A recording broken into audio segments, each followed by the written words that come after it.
Mais c'est notre Pauline qui vient vite pour sa chronique. Quelle belle peluche! Oyez, oyez, gentes dames et nobles damoiseaux. En ce 78e jour de l'hiver, Jean à la chevelure fleurie annonce par sa royale présence un printemps sous les meilleurs auspices.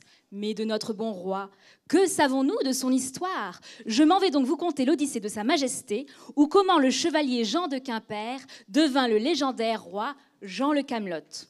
C'était au temps où les arbres fleurissent. Depuis l'an de grâce 1959, vivait le jeune Jean de Quimper, petit homme aux grands rêves.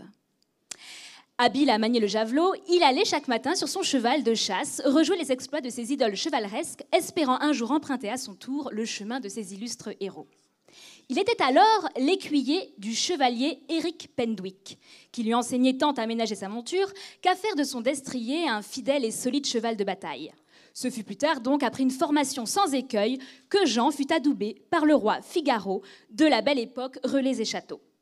Commença alors la légende du chevalier Jean de Quimper, nourri de ses prouesses, mais davantage par la complexion inégalable du personnage. En effet, Jean impressionnait d'abord par sa figure singulière. Des cheveux en broussailles, des yeux de chouette, un nez de chat, la bouche fendue comme celle d'un loup et des dents de sanglier. Il étonnait encore par sa langue vernaculaire, bredouillante et bretonnante. Mais Jean de Quimper démontrait effectivement une agilité, une endurance et une inventivité à faire pâlir des joyaux. Même les demoiselles qui au début étaient intimidées par la créature finissaient par l'acclamer et rêvaient en secret d'en être l'heureuse épouse. Mais Jean avait deux cœurs, l'un dur et serré comme le diamant, l'autre tendre et malléable comme la cire chaude. C'était un homme amoureux, un amant exclusif qui aimait sans partage depuis plusieurs années sa belle Anne de Kinawa, qu'il avait séduit, disait-on, avec une motte de beurre.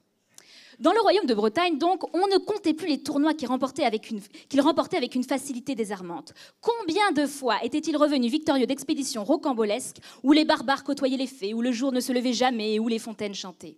Sa renom dépassa même les frontières et ce fut bientôt dans le royaume de Vendée, tenu d'une main de fer par le roi Philippe le Villalier dit de Villiers, que de nouvelles aventures l'attendaient.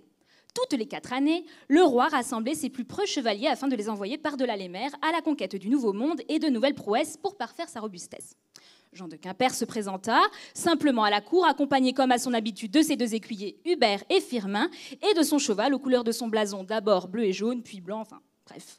« Sire, disait-il, Imoca, mon cheval, a survécu à bien plus de batailles que celles de tous vos chevaliers réunis. Je relève donc le défi et entre vos mains remets mon destin. » Bon, la ménestrelle que je suis interprète ces paroles, car en vérité, il livrait les mots plutôt comme ceci.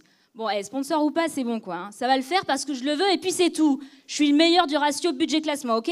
Et de toute façon, c'est pas vous qui décidez, mais le peuple. Et le peuple, il me réclame, tiens. Et puis si je le fais pas, je me fais chier. Alors je vais faire votre tour du monde et puis voilà.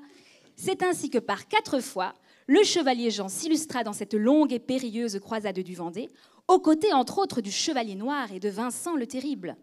Et même si aux yeux du roi Philippe, il n'était pas le meilleur, Jean conquit bien plus que le monde puisqu'il gagna le cœur de la plèbe qui en fit son roi ad vitam aeternam.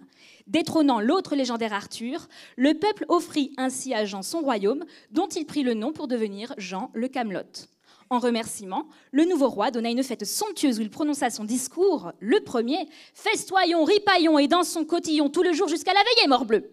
Ou plutôt « putain, j'ai la dalle, là. Où sont mon filet de bœuf, mes frites et ma sauce roquefort ?»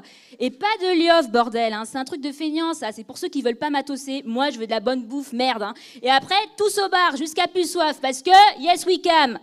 Il faudrait donc plus d'un feuillet pour raconter toute l'épopée du roi Jean. Mais sachez que l'aventure se poursuivit et se poursuit encore au gré des rencontres et des défis qu'il s'impose. Car même s'il trône sans conteste sur le royaume de Camelote, jamais, au grand jamais, le roi Jean ne renoncera à sa vie de chevalier errant. Toujours en quête du Saint Graal, cette identité à reconquérir, à acquérir et à inventer. Allez, clac, clac, clac! Merci Pauline pour cette belle chanson. La légende du droit.